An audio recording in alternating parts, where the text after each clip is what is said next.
Welcome to Unit 2, the third chapter of our text, The Molecules of Life. We'll be discussing organic molecules, and this isn't the same as organic labels that you see on foods at the grocery store. Rather, this is a chemical term in which we have a carbon skeleton or carbon core to which we attach things like our oxygen, hydrogen, nitrogen, etc. Carbons are capable of forming 4 covalent bonds. Do you remember why? Review the electrons on the outer orbits and recall they have 4, but the outer orbit is full with 8. So it desires to add 4 more electrons in order to fulfill that orbit shell. The organic compounds are a huge group of diverse chemicals, but we're going to narrow down onto 4 families that are biologically very important. They vary in their size, but they do share in common not only the carbon skeleton, but the functional groups. These are groups of elements that are attached usually in one or more locations. The functional groups that we'll be discussing include the hydroxyl. Recall we discussed that one when we broke apart a water molecule. It's a OH attached to one particular area. The next functional group is a carbonyl, which is a carbon covalently double bound to an oxygen. The carboxyl, which is a carbon-oxygen-oxygen-hydrogen combination. The amine group, notice it has a nitrogen with 2 hydrogens. Amines are very important because they make up the amino acids that build our proteins. The last group are the phosphates, and we're going to work quite a bit with phosphates as well. Notice it is an oxygen, phosphorus, and then attach 3 more oxygens beyond that.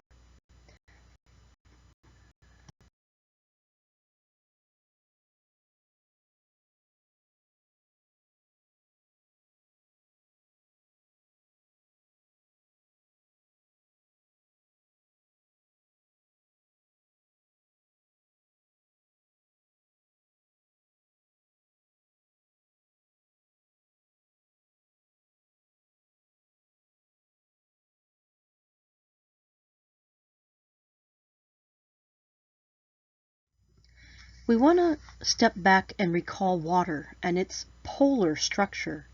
Remember that water molecules have a partial positive on their hydrogen side and a partial negative on their oxygen side. This means they can dissolve anything that has a charge.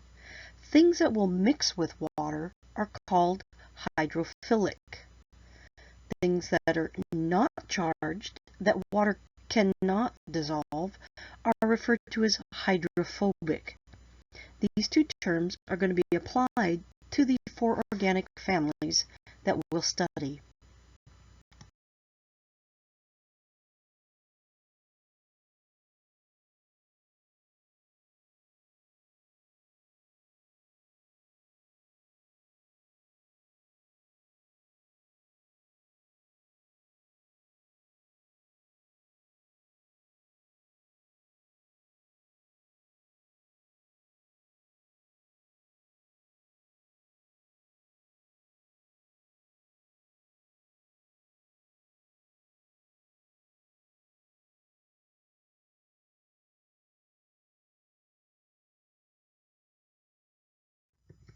Each of these organic families are also considered macromolecules because they're big groupings or polymers of smaller subunits called monomers.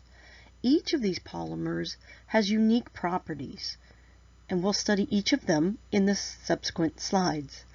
The 4 families we'll study are the carbohydrates, the proteins, the lipids, and the nucleic acids. I mentioned that every family is made of monomers or subunits. It's kind of like a brick wall with each brick being a subunit. Regardless of what that subunit is, when we start putting together those subunits, that is a process known as dehydration synthesis. Now the name dehydration refers to the fact that water is built or liberated when we bind these subunits together. Notice in the diagram, the hydrogen from one monomer joins with the hydroxyl of another monomer, and it's at that location that a covalent bond is created. In order to create that covalent bond, those hydrogen and hydroxyl groups join to make the water. Typically, we need enzymes and energy in the form of ATP to make this kind of bond. Now, the opposite occurs if we want to break apart the subunits. In order to break that covalent bond, again, we're going to need energy in the form of ATP, an enzyme, which is a workhorse, and water in order to split it apart. Why? Because when we break apart these subunits in a process known as hydrolysis, we must replace the hydrogen on one side and the hydroxyl on the other. Remember that these two processes, hydrolysis and dehydration synthesis, occur in the same way for each of the organic families. Let's start with the carbohydrates. Most people are very familiar with carbs. Carbohydrate really refers to the fact that the carbon, hydrogen, and oxygen ratio is a 1 to 2 to 1 ratio within this group. Our most common subunit we will talk about is glucose, which is C6H12O6. Notice that's the 1 to 2 to 1 ratio. Now, carbohydrates exist in multiple levels depending on how many sugars are bound together through dehydration synthesis. The smallest, the subunits, are called monosaccharides. These are those monomers, the individual small units that build up larger carbs. These include carbohydrates of glucose, fructose, galactose, ribose, and deoxyribose. So remember, these are known as simple sugars. Disaccharides means two monosaccharides were bound together. That would be through dehydration synthesis. Di means two, and saccharide refers to sugar.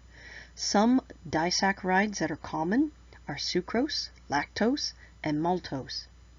Notice on these smaller saccharides, the ending is ose in most cases. To rotate forward to polysaccharides, poly means many. So if we put thousands or just hundreds of those monosaccharides together, we get large polysaccharides, also known as complex carbs. These include glycogen, starch, cellulose, and chitin. Monosaccharides typically vary between 3 to 7 carbons in their interior cores. Notice that they're typically in the shape of a ring. So in these geometric rings below, there are corners or edges where two lines join together, and those represent unlabeled carbons. So this is a shorthand notation. Notice in the diagram, the monosaccharide is a single ring, the disaccharide has two rings bound together, and look at the polysaccharide with the chain of rings bound together.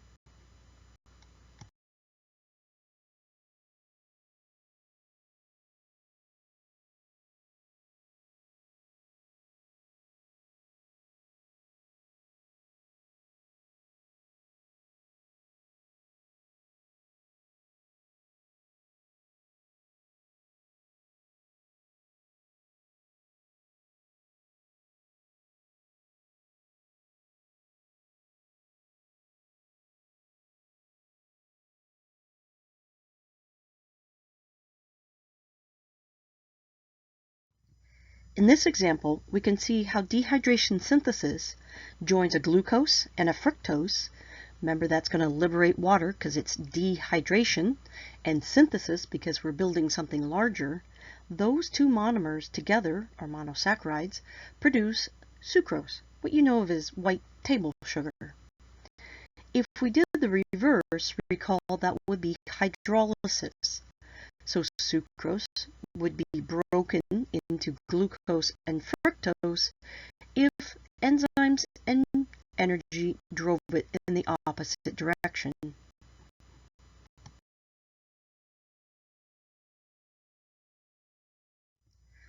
We'd like you to be familiar with several polysaccharides and how they're slightly different. Now, the most common polysaccharide we typically utilize in our lab experiments is starch. And starch is found in plants. It's how they store their complex carbohydrates. So this is energy sources for us. But animals eat that starch, break it into its monomers of glucose, and then if we're going to store it, we bring it back into our cells, such as our liver, and reconnect it through dehydration synthesis to produce something called glycogen. Look at the difference between starch and glycogen. Starch is a coiled up what we call helix. Glycogen is a highly branched molecule. Even though both of these are made of glucose, because they're structurally different, means they're different in how they behave within our cells. Ultimately, though, they're both energy sources for our cells. Now, the one in the middle is cellulose.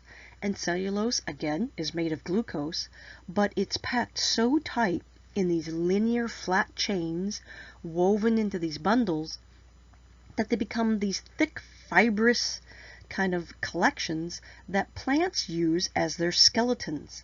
This is what their cell walls are made out of.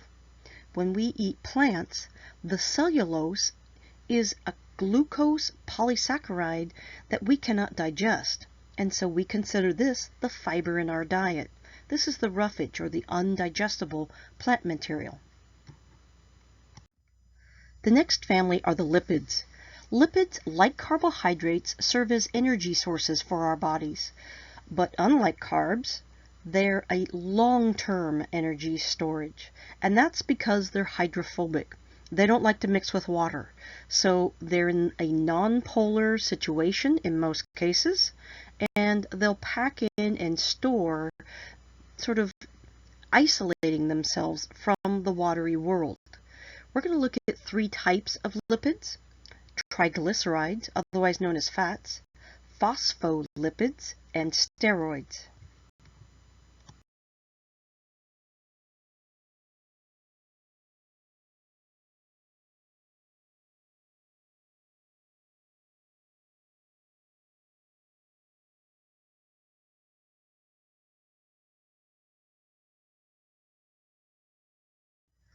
Fats, or triglycerides, notice the tri means three, are made of the monomers or the subunits of glycerol and fatty acids. Each fat molecule is made of one glycerol with three fatty acid chains attached to it. Notice this has no polarity, so there's no charge for it to mix with water. That's why they're hydrophobic. Examples of fats are things like oils and waxes, and the fats we store in our bodies.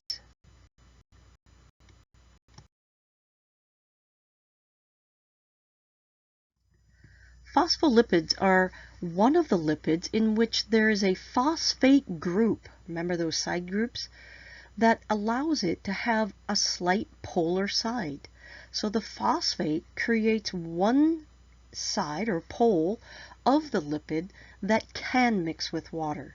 These are important because they make up our cell membranes and allows water to be inside and outside of our cells with a sandwich lipid layer between that makes us very waterproof. Now, an actual phospholipid composes of a phosphate group, one glycerol, and two fatty acids. Here you can see the phosphate group off on one side, giving this molecule its polar end, the glycerol sandwiched in the middle, and the two fatty acids dangling beneath. In the diagram showing the actual cell membrane, you see the fatty acids making sort of an interior sandwich layer, and they're buffered on both sides by those phosphate heads. So in the diagram, it says extracellular fluid. Well, that's any watery-based fluid that would be outside of the cell. And beneath that is the intracellular fluid, or the cytoplasm, the actual liquid that fills the inside of a cell. We want to just recognize that the steroids are a unique lipid group. They're still hydrophobic, or nonpolar, but uniquely they're in rings, more like a sugar. Each is made of a 4-carbon ring, And some examples of steroids are things like cholesterol, estrogen, and testosterone. So they're best known as things as our sex hormones. Proteins are an immense group, really diverse, but they all share in common that they are composed of monomers called amino acids. Another name for an amino acid is a peptide. You'll probably come across the term polypeptide as another name for a protein. Now, to give you an idea of some of the structural functions of these things, they can be enzymes, they can be support structures like ligaments and tendons and hair, they could be transport proteins. Think of hemoglobin in your red blood cells. They can serve as antibodies, and even the contractile units in your muscles that enable you to actually stand up or pick up things.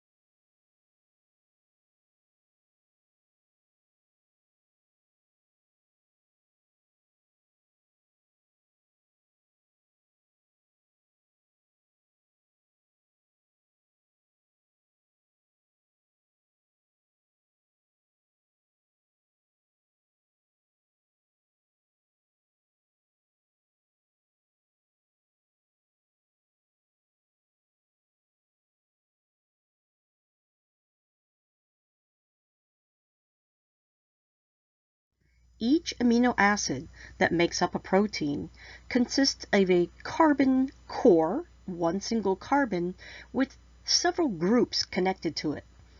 Of those groups, we have an amine group, remember that functional group with the nitrogen, a carboxyl group, the carbon, oxygen, oxygen, hydrogen, and some other group that we just generically call the R group.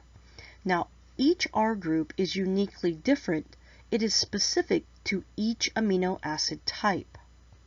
All the amino acids in a protein can be combined together structurally in a type of covalent bond called a peptide bond.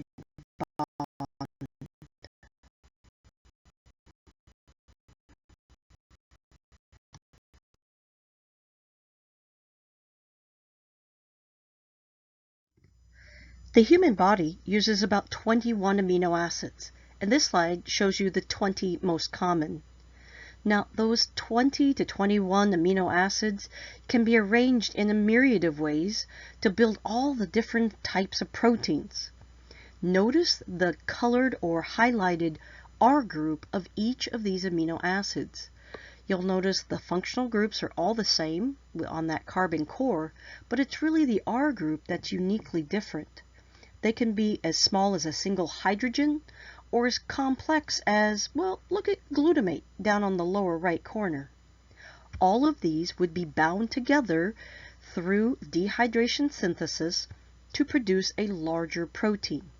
Recall that the bond that is created between them is known as a peptide bond, because another name for an amino acid is a peptide. Just like in all dehydration synthesis, we need a hydrogen from one monomer and a hydroxyl from the other to join together and liberate water. And in doing so, one of those strong bonds is created. Recall we need enzymes and energy to make these bonds. After the amino acids are bound together through dehydration synthesis and the creation of peptide bonds, you've created what is known as the primary structure. This is just the linear sequence of which amino acid comes first, second, third, fourth, and on down the road. Many proteins are made of thousands of amino acids. But proteins structurally go beyond just the primary structure. They are folded in different ways to give them different functions. The secondary structure is one in which we begin the first folding of that linear chain. And if you notice in the diagram, two very common types of folds are the alpha helix, which looks like a coil, or a beta pleated sheet. Looks like you've folded up a piece of paper. Both of these are the first folding of the primary structure, and they're often held together by weak hydrogen bonds. The next level is the tertiary, and the tertiary is much like taking your coil of your secondary, kind of like a slinky, and folding it over and back on top of itself. But it's not a random folding. This is a very specific folding to make a very specific three-dimensional shape that is going to be basically matched to what its function's supposed to be. So if this is meant to be carrying something like oxygen, it has to have a very specific shape to, like a baseball glove, hold or cradle that oxygen. So each protein's tertiary structure is closely matched to the function it is designed for. Most proteins stop at the tertiary. This is as complex that they get. But we do have some very large proteins that go to the next structural level, known as the quaternary. In a quaternary, you're basically taking two or more tertiary structures and bonding them together. So in the very lower right-hand picture, notice the color. There are 4 separate strands of proteins, so 4 separate tertiary strands bound together, and collectively together, all 4 of those are making the end resulting structure of the protein to give it its function. The example in the lower right is actually hemoglobin. Hemoglobin doesn't stop at tertiary.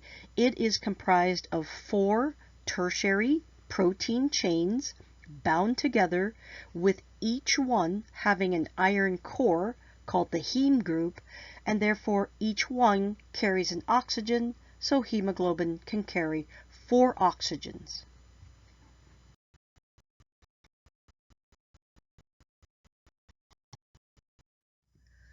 The last organic family, or macromolecule family, we'll discuss are the nucleic acids, and these form a large informational storage, although they also serve as cellular energy. They're best known for their subunits or repeating monomers called nucleotides. There are 3 types that we discuss. DNA and RNA are both part of that genetic informational kind of function, and ATP, which we'll discuss more in a couple weeks, is our cellular energy. Nucleic acids, those in the informational, can serve as templates for information to be passed down to our next generations. So recall that DNA is our hereditary material, RNA is our copies and our helpers to DNA, and especially for directing the protein synthesis. And lastly, cellular energy, known as ATP. The nucleotide, or the monomer of the nucleic acids, is the most complex of all the monomers. It is comprised of 3 different components. All of them have a sugar core in the center, flanked by a phosphate group on one side and a nitrogen-containing base on the other. Now the phosphate group is the standard phosphate subgroup. The sugar could be ribose or deoxyribose, depends on which nucleic acid we're talking about. And the nitrogen-containing bases, as seen below, are the 5 different bases that attach to that sugar.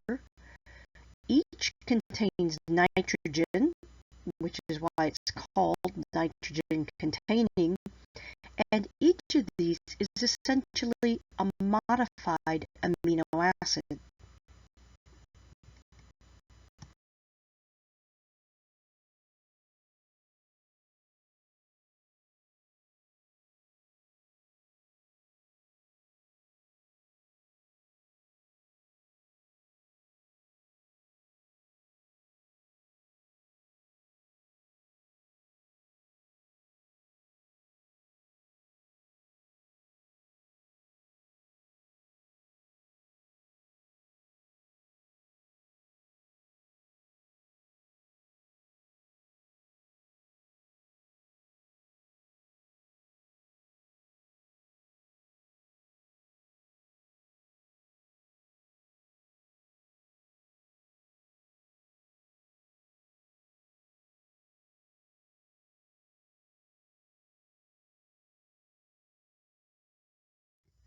If we start binding those nucleotides through dehydration synthesis, we'll make linear chains, like a primary structure. Notice in the top two illustrations that the secondary structure looks like an alpha helix, a coiling. The difference between DNA and RNA, one difference, is structurally RNA is a single coiled strand, while DNA is two strands coiled around each other, what we call the double helix. ATP is small enough that it doesn't have to coil. The key concepts to review for this chapter are the organic labels. So what does it mean to be organic in these chemical families? That includes the carbon skeleton and the functional groups. Be able to name and describe the four families called the macromolecule families that we've studied and know their structures. Compare how dehydration synthesis and hydrolysis is the building and breaking apart of these families. And within each family, be able to identify monomers and polymers, give them their correct names, and describe their functions. Lastly, make sure you know the difference between hydrophilic and hydrophobic and apply that to the different families.